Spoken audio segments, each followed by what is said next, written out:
Kijk, zij staan daar nog. Buiten.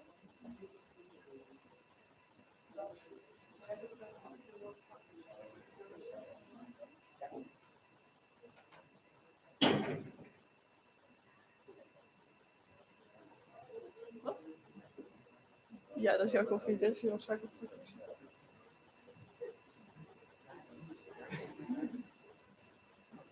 Oh.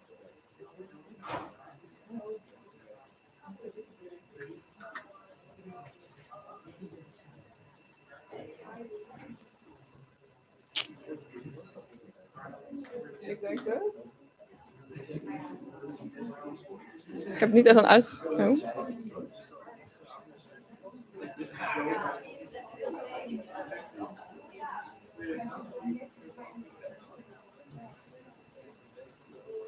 Oh, blijf jij anders hier zitten? Voor de... Of niet? En dan straks kunnen we wel samen ergens... Ja, oké.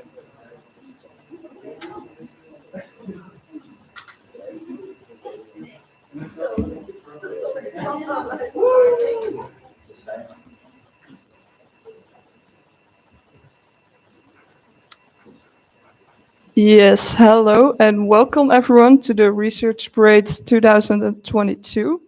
It's good to see you all here and also hello to the watchers at home. Today we will talk about migration, which is a very important subject. People often think of migration as a recent phenomenon. However, migration has been a feature of human existence for centuries. Humans have always migrated in groups and as individuals seek freedom from war and conflict, to escape hunger and poverty, to find new economic opportunities and employment, to flee from religious intolerance or political repression, or even to trade and to travel to new places. Today we have four teachers and professors who will be presenting their research about migration. Due to some unforeseen circumstances, there have been a few changes in the program today. Unfortunately, Saskia Stevens cannot be here, and due to the storm, only Mardu can present her research in person, and the rest will be online. I hope you all enjoy the presentations and on the various studies of migration, and then I would like to give the floor to Mardu Schover.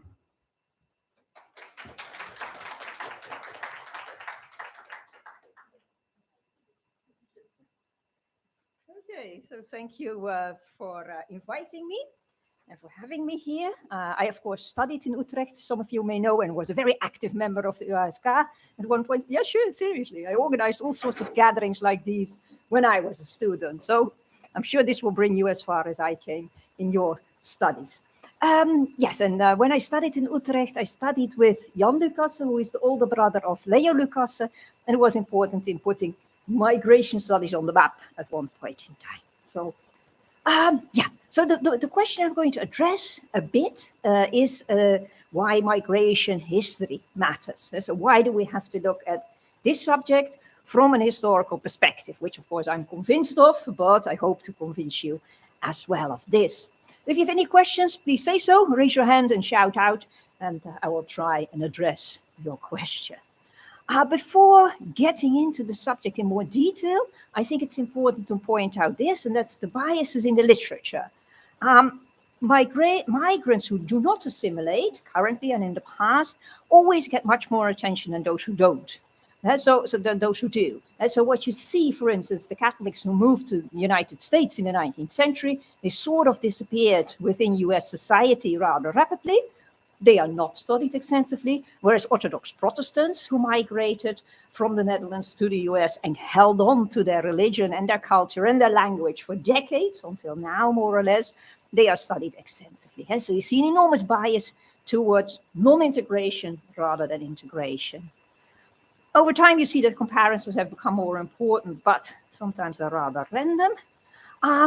What is still a problem is that migrants are seldom given a voice. We try, but as so far, it's mostly about migrants and not so much by migrants. And of course, you know these studies, you may know these studies where you have interviews, but then sometimes it's just a series of interviews connected to each other, but not really saying, okay, what does this add to the more generic knowledge about migration? And so we try, but we have still a long way to go before we get to actually giving people a voice in this story. Much more importantly, perhaps, is the rest versus the West.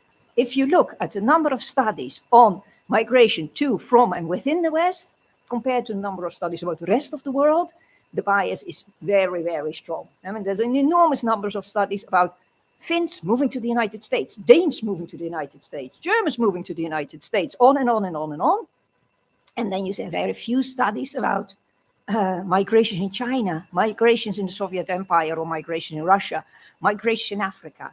And so also here, we try to make a difference as historians, but also here you can say, yeah, we're not very successful yet. And so for you, as future historians, future academics, I think it's important to, I encourage my students to work on this, and to try and move away from this Eurocentric, Western-centric perspective. It's also more about immigrants than about people who left. So it's more about people who came than about people who left, immigrants versus immigrants. This, of course, has to do with authorities. Authorities, as a rule, cared much more about the people who came than those who left. Early modern period, slightly different, because they didn't want to see their labor force leave, or they didn't want to see their potential soldiers leave. But as you move on into time and get to the 19th century, you see that authorities start to care a lot about people coming, and especially about poor people coming. In the United States, you have this clause, likely to become a public charge. So authorities say, okay, all the paupers are on the move to the United States. We don't want them here. If you're rich and a migrant, nobody cares. If you're poor and a migrant, everybody cares. And the chances that you have to, you as an authority, you as a church, you as a city, have to support poor migrants, worries all the authorities all the time. And so we know much more about people who come, also because the authorities worry more, produce more sources on those who came. So the bias is also a result not only of interest, but also a result of the fact that we have much more sources on those who came than those who left, although it's two sides of the same coin. And then there's many more studies about the spectacle, the spectacular forms of migration, people who cross the Mediterranean on rickety boats, rather than people who move by plane or by train. So there's lots of stories, lots of information in the news. You will see much more coverage of people who walk or come on boats, rather than those who travel by regular form of transport, such as trains and planes, although most migrants do move in a regular form. And then there are studies in migration that are not studied as much, they are studied, but not as part of migration research, although they are. Slavery, for instance, there's a large number of publications on slavery, but it's not included in the literature of migration studies so much. Any idea why? Why is slavery not included?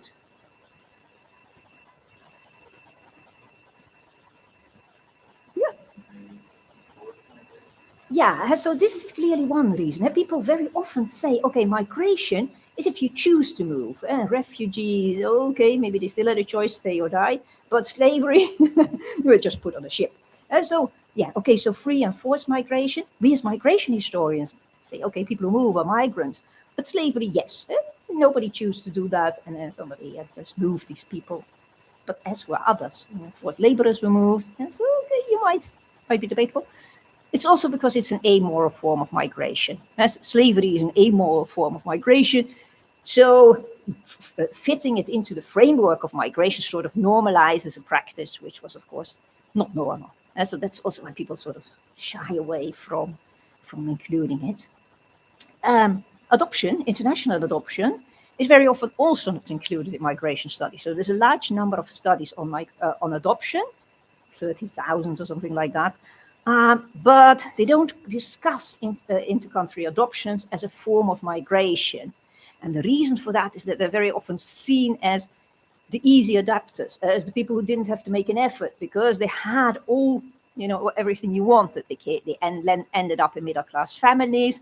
They were taught the language from the early beginning. They got citizenship upon arrival, a few months after arrival. So, it's the unproblematic category, which of course is not quite true. So I have this one article, which you see here about international migration, about inter-country adoption and migration, in which I sort of make this claim: beware, it's not, it is a form of migration, and sort of denying that also denies, that this, also inter-country adoption, is a story about inclusion and exclusion. Okay, and the other point I think is important is this one, intersectionality.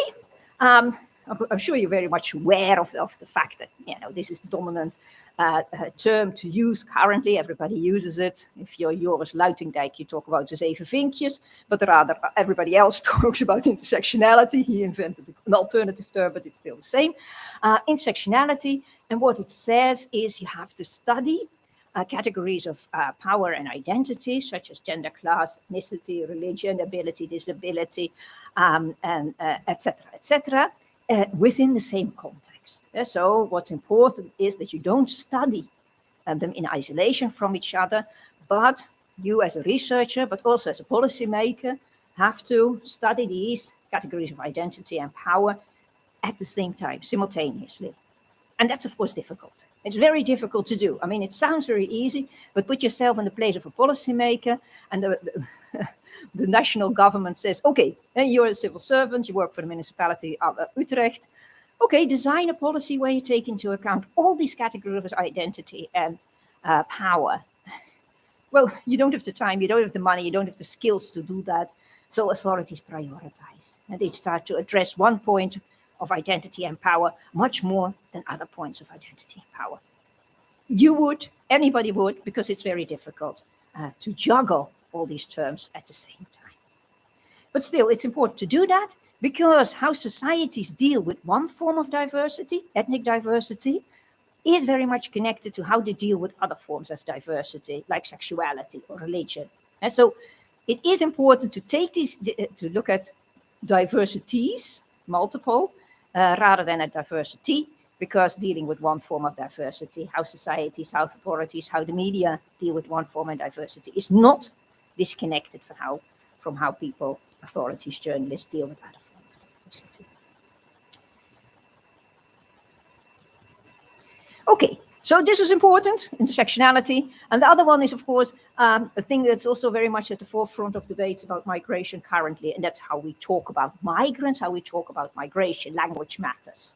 And so what words we choose, the terms that we use to describe people, they are important too. What we actually say about people. You can't sort of say that terms are neutral. Terms are never neutral. For instance, the term asylum seeker didn't exist until the 1980s. In the 1980s, until the 1980s, you had refugees. Some people who thought these refugees were not honest about their motives talked about bogus refugees, pseudo-refugees, all sorts of words. But the word asylum seeker did not exist, not in the Dutch language, not in German, not in English, not in French, none of the languages. And in the 1980s, when procedures become longer, when the distrust regarding refugees becomes stronger, when it takes longer between applying and getting refugee status, and also fewer people arrive with refugee status granted by the UNHCR, this before getting to a country, the word asylum seeker is introduced to describe also, well, the limbo that people are in, the waiting period that people are in, but also expressing a sort of, well, element of doubt. Are these real refugees? They need a different word because they think, are they not? And asylum seekers not by accident sounds the same as fortune seekers. It was chosen to sound like that. And so words are never neutral. They do matter, the words we choose. The question is also, and this is very much Foucault, of course, what is the problem? What's the problem? Who is the problem? And whose problem is it? Are we supposed to, is it our problem? And we are supposed to solve it. Is it somebody else's problem, that of the migrant? Not our problem to solve. And you see that in the language, there's lots of emphasis on sensationalization, the spectacle, using words like flood. We talk about migrants as if they're water. That's very surprising, right? If you look at the news, any news item, they talk about floods of migrants or streams of migrants. And that's, of course, not by accident, right? If you talk about a flood or a stream or a tsunami, if you will, this, you talk about migrants as if it's a problem you can't stop. And water, just, try to stop water with your hands. You can't. And so talking about migrants as if they're water also signifies the fact that you think that we have a problem which is very hard to deal with. If you don't talk about migrants if they're water, people talk about migrants if they're plants. They're transplanted, uprooted. They're not plants, they're people. So dehumanizing them is also a form of categorizing, labeling migrants. So words matter. What you also see is that some people go, talk about the current migrations by saying, yeah, currently we have people who are problematic, but not so in the past. They sort of pitch the good migrants of the past against the bad migrants of today. They say Huguenots, the people who are the Protestants who fled from France. They came with connections, trade networks, colonial ties, skills, money. Yeah, that's what some people thought when they came.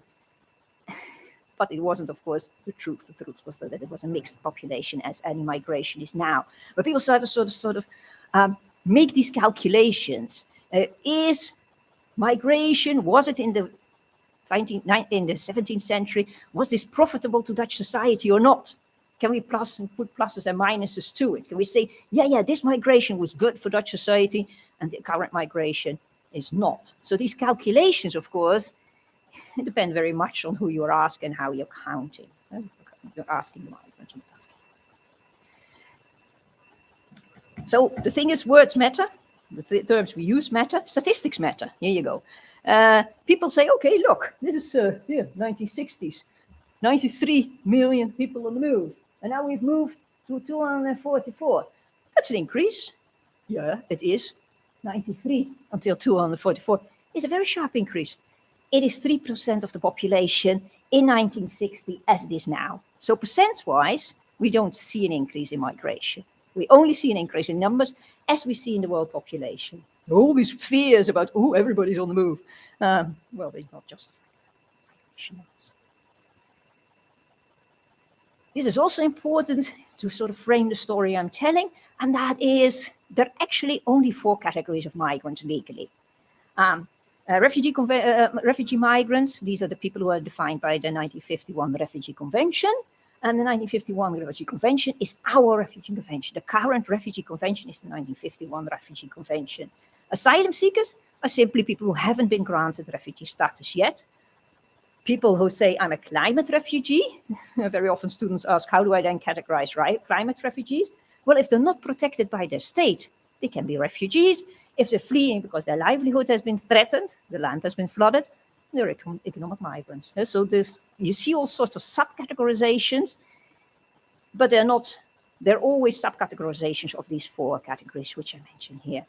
Labor migration is the free movement of works, Treaty of Rome, 1957. This is, of course, the basis of the current EU. At that time, authorities said, look, people have to be able to move freely, workers have to be able to move freely within what was the founding states of the current EU. And later this became, all people within countries, not just workers. So we have labor migrants. Family migration is Article 8 of the Convention of the Protection of Human Rights, Council of Europe, also 1950. This is not by accident. This has everything to do with the shame about not being able to regulate migration until that time, and especially the failure to save the Jewish population during the war. And so it's not by accident that many of these things come from the 1950s.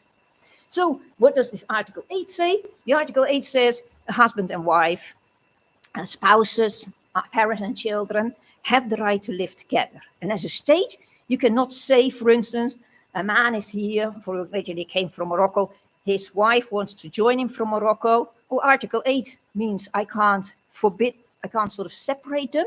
Well, you go back to Morocco in that case. Then I didn't separate you either.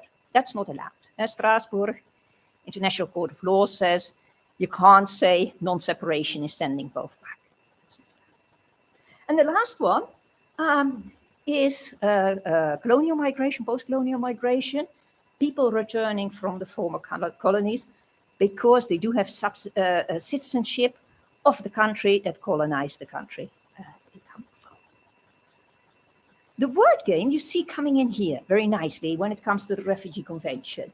The Refugee Convention says, okay, we don't include people who are displaced persons. Displaced persons are not refugees. So DPs are not refugees. They are just simply in the wrong place. This is the influence of the Soviet Union at that point in time. The Soviet Union says, look, they're in the wrong place. Once the bridges are repaired, once the railroad tracks are repaired, people can go back to the countries they came from. So they're just in the wrong place. They didn't flee. Many people didn't agree, but they're sort of excluded from the Refugee Convention. Expellees are ethnic Germans, people who are labeled as German because they themselves, their parents, their grandparents, or great-great-great-grandparents at one point moved from Germany to one of the countries that had been occupied by the Nazis during the war. And after the war, these countries say, you have to leave because you're German, not by nationality, but by origin. The Netherlands did as well. It told all the people who were seen as German to leave after the Second World War, even if you didn't do anything during this war. So these expellees are excluded from the Refugee Convention.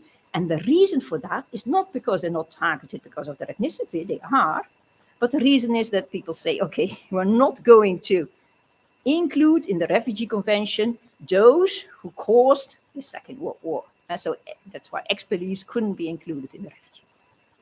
So you have the Refugee Convention, and the Refugee Convention, this is this one. People who have been are persons who have a well-founded fear of persecution because of their political opinion, nationality, race, religion, or because they belong to a particular social group. And this is a very strange sentence within the Refugee Convention. The other ones are clear. You can say, okay, I'm persecuted because of my religion or because of my nationality. Help. Social group is completely vague. A social group was introduced into the Refugee Convention at a very late moment in time, when it was nearly concluded already. And somebody said, social group, that's actually the Finns said social group. When it was introduced, nobody thought it would be applied as it is today. Because today, people who are persecuted because of sexuality, which means homosexual man, because that's what it has been applied as, can get refugee status because of homosexuality, because they're persecuted because of their sexuality. When it was introduced in 1951, the suspicion that somebody was a homosexual was reason to deny them the chance to naturalize in a country, to acquire citizenship. And so in the Netherlands, you have a few cases where people who came in the 1920s, 1930s, some of them escaping Nazism, after the Second World War, applied for Dutch citizenship, and authorities said, no, I don't think you qualify for citizenship because we think you're a homosexual man. I mean, it's never about women. So they were denied the right to acquire Dutch citizenship. Nobody thought that the Refugee Convention could be applied to this group. It only changed very late, in the 1980s, it started to change, and people started to say, social group, maybe that's people who are persecuted because of sexuality. Or dress code. Currently, you can also have refugee status because of your dress code. Okay, and then labor migration. This is the one the one I mentioned second. Like I said, when it was introduced, it applied to these countries. Please note that Algeria was included at the point in time, and it currently applies to these countries. So the number of countries increased. The mobility between these countries increased. The ease with which you can move between these countries is it's very simple to move between these countries. Very often people also say these are not migrants, and you only talk about third country migrants, people who come from outside the EU, not from inside the EU. When the guest worker migration regime was in place, 1960s until 75, somewhat, also people came who could have applied for refugee status. People who were fleeing the regime of Salazar, that's the Portuguese fascist dictator, Franco in Spain, people who were fleeing the colonel's regime, very repressive colonel's regime in Greece, people who are fleeing the political coups and the persecution of, for instance, Kurds in Turkey, people who are fleeing the years of lead, that's the repression in Morocco under King Hassan, they could have applied for refugee status, but they didn't. And if they did, they were denied. And so during the guest worker migration regime, many people could have applied for refugee status, but the few who didn't get it because the authorities went like, yeah, you're coming from a country which is actually a guest worker sending country. So you get a guest worker status, not a refugee status. So some people from Portugal said, can I be a refugee? And the Dutch authorities just laughed at them and they said, you stay as a guest worker. And when the labor migration or the guest worker migration regime ended in 1975, the very same people applied for refugee status. And the same people with the same motives, coming from the same regions, said, can we now be refugees? And this shows the fluidity of these categorizations. These categorizations, these four, which I said, which are very sort of, seem to be very static, very closed concepts, they are not. And you see very clearly when you look at how it is used, these categorizations, that people can move in and out of these categories easily, depending on what the situation is. And with guest worker migration, more people apply for refugee status. If you think something is unclear, please say so. Eh? Okay, and then you have family migration, the Article 8 of the Convention of Human Rights. It says, as a family, you have the right to bring your children up to the age of 18 to the Netherlands, which means that for some people, time is a problem. If your children are nearly 18 and the procedures take forever, then at one point in time, the oldest child will not be able to come. So there's a lot of pressure on migrants to make sure that they hurry through the process. What you see currently is two changes in this categorization. One is that the rules regarding adoption have changed so that, for instance, same-sex couples can adopt children very easily. They're recognized as the parents of the adoptee. This wasn't the case when this rule was introduced. But regarding Islamic countries, it has become much stricter. So in many Islamic countries, Turkey and Indonesia excluded, it's not possible to adopt children within the country. So for instance, if you're coming from Algeria and you have brought up the child of your deceased sister for, 5-6 years, and you come to the Netherlands, you may be the foster parent of the child, but you're not the adopter of the child. So you can't bring the child. So at that point in time, you have to leave the child of your sister, which has been part of your family, behind in the country of origin, because they don't have a law regarding adoption in the country of origin. So the Dutch authorities say, not formally adopted, sorry. You have to leave your child behind. And if you then pretend that it is your child, they will send it back. And the other thing that you will see currently is DNA testing. It becomes, I don't know how many of you do DNA testing. It's great because then you go to MyHeritage and find out you have 1,200 relatives throughout the world. Great fun. Should give it a try. So not the one that says that you're 99% Dutch or something like that. That's not the one. I meant the one which actually finds your relatives. But DNA testing has been introduced by authorities. It has been criticized greatly. But it's used sometimes to say, okay, here comes this woman with 4 children. They have to be DNA tested. And if one of them turns out not to be the child of the father, it's not about the child of the mother. Turns out to be not the child of the father, this one child has to stay in the country of origin, for instance, Eritrea. And so if you have been raped, for instance, and then one of the children is a result of that, or you had an affair, then this child is supposed to be left behind. So you see.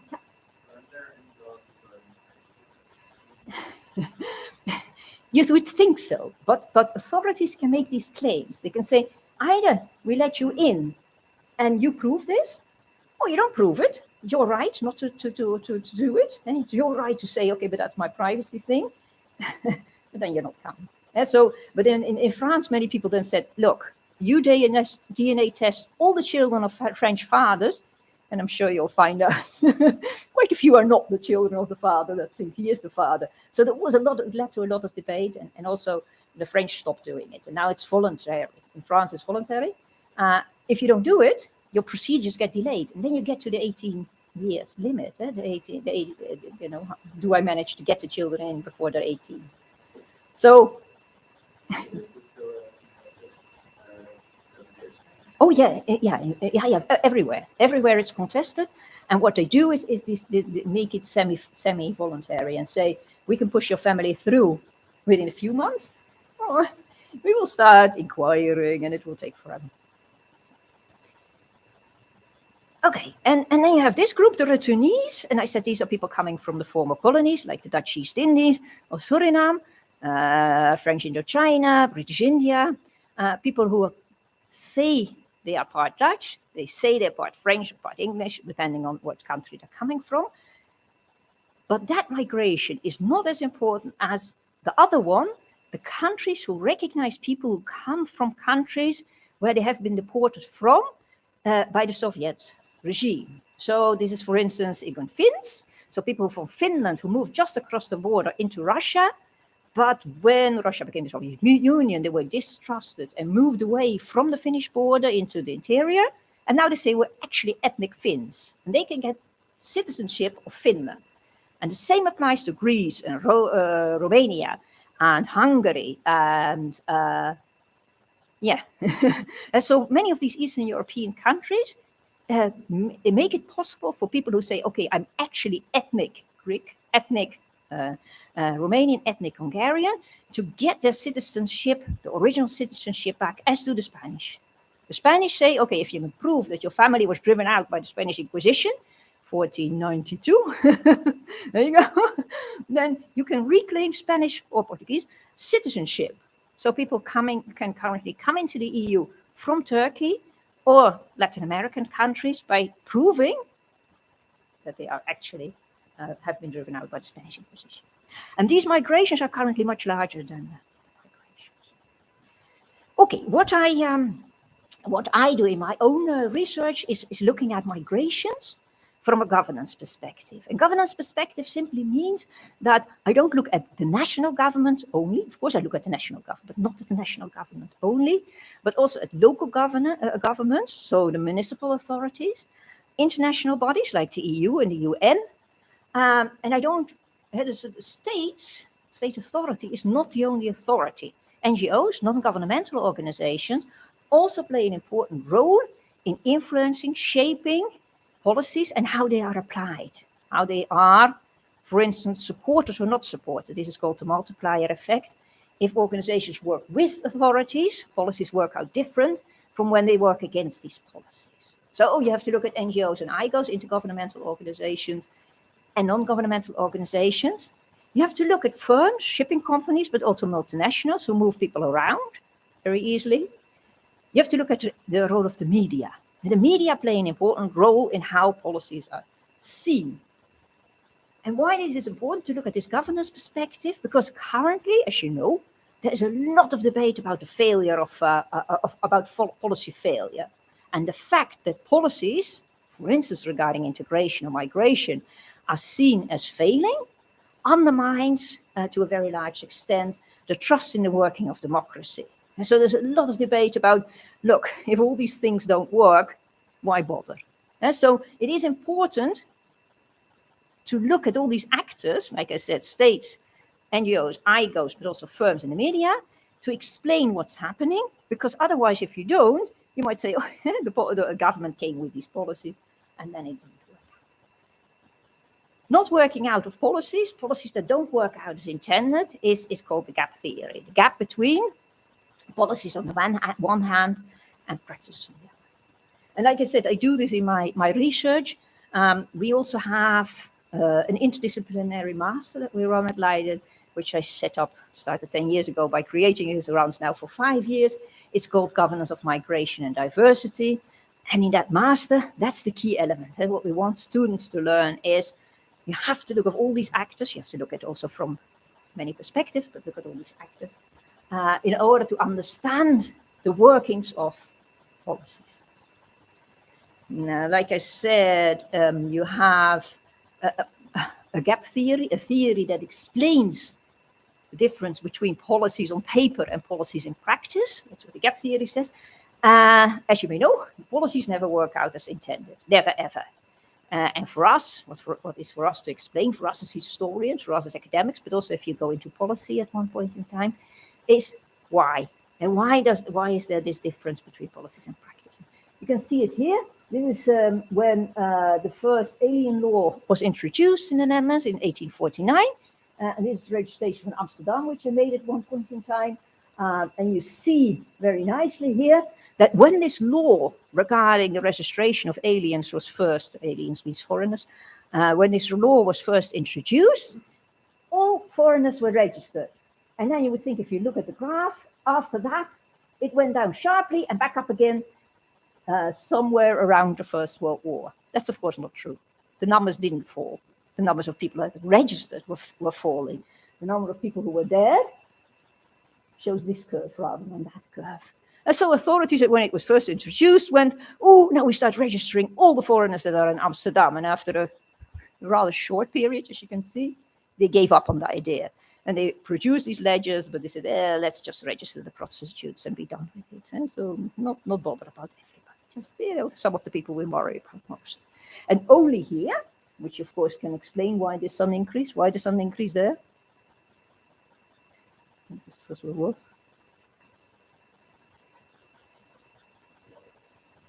What? Yeah. Suddenly, you have a large number of refugees because of the First World War, but also a distrust regarding this idea of we don't even know who the people are. We haven't registered anybody. Are these people sort of undermining? Are they loyal to our regime in terms of loyalty? Are they?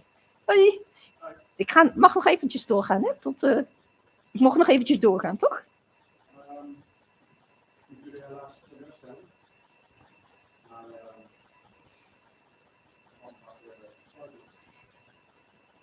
Ja, ik dacht dat wij toestemming hadden om nog een kwartiertje mijn verhaal af te maken. Helaas niet.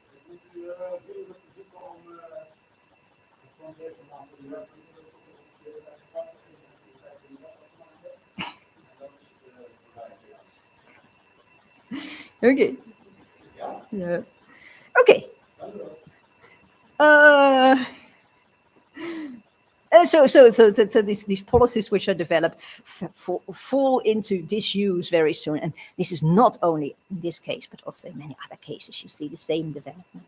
If I talk about NGOs and IGOs, this is what I'm talking about. IGOs are organizations like the Red Cross and Caritas, but also Doctors Without Borders, the World Council of Churches. These are very large organizations with enormous turnovers, large numbers of people working for them. And IGOs are things like the IOM. NGOs are very often, and this comes from Tocqueville. Alex de Tocqueville says, okay, we have to have organizations. He doesn't talk about NGOs, the word doesn't exist. We have to have organizations to sort of bolster democracy. He wasn't very keen. He wasn't greatly enthusiastic about the idea of democracy. He was actually not such a fan from democracy. And he looked at the United States and said, all these organizations, let's not have that. Because then people start to think that they have an influence on policies. But later his idea, although it wasn't his key idea, was adopted by many people.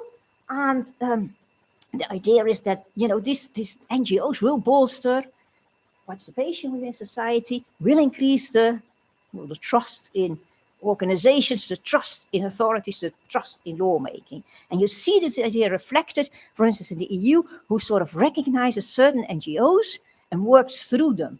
So they want to have their policies implemented, they work through NGOs.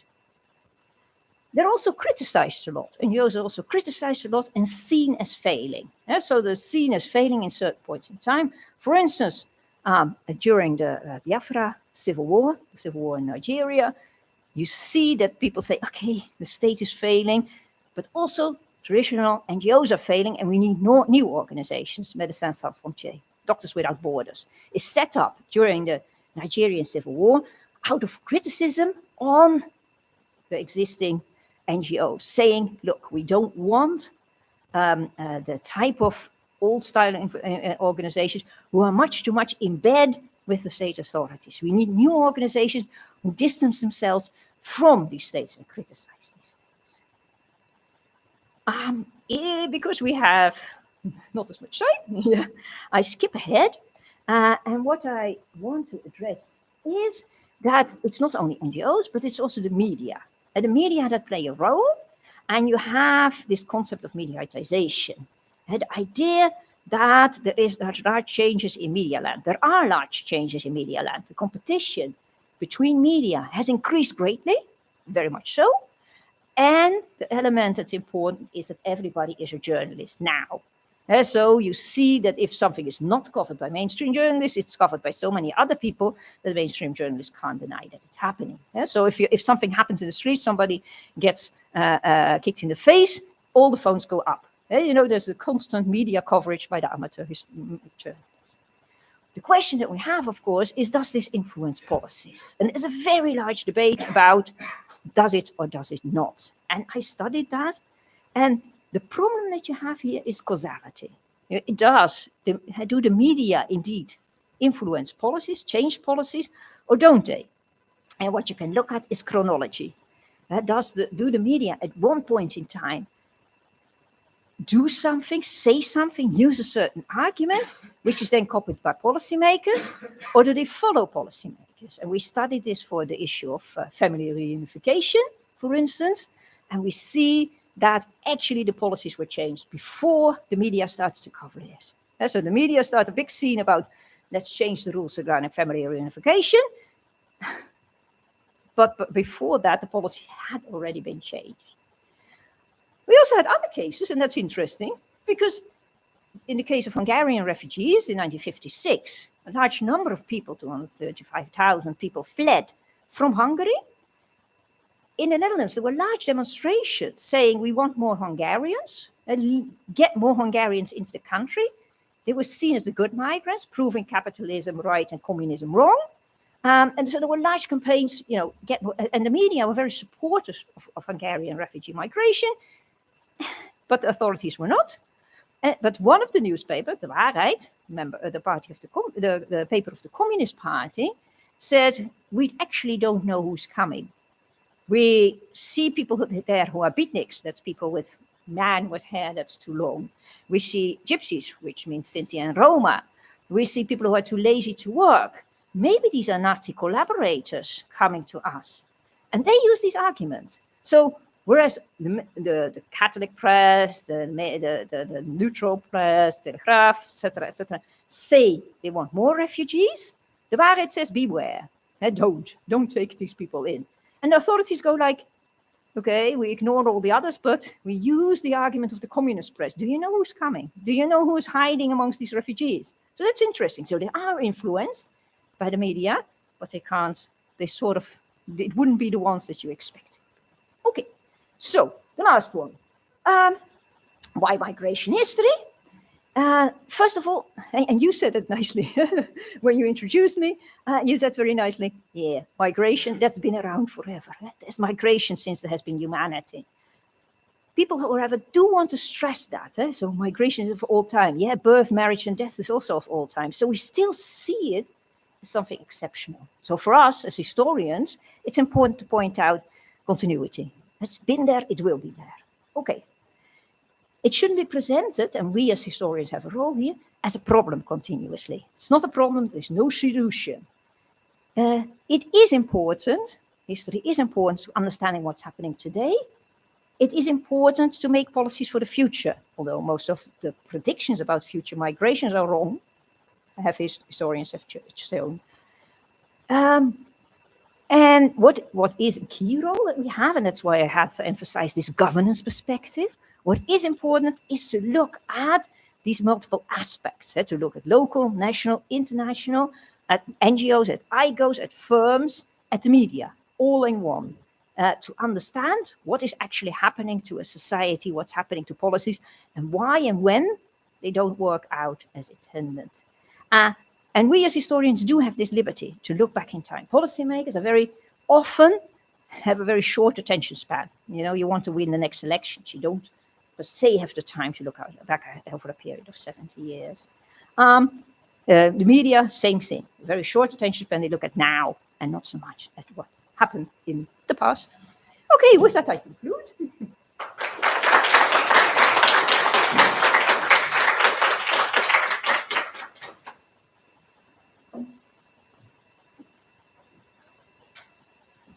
Okay, thank you very much for that interesting and insightful presentation. I think it's a good way to start this research break. Unfortunately, we have to leave now. So we'll take a break and we will start back at 1:30, but online. So that was it for now. For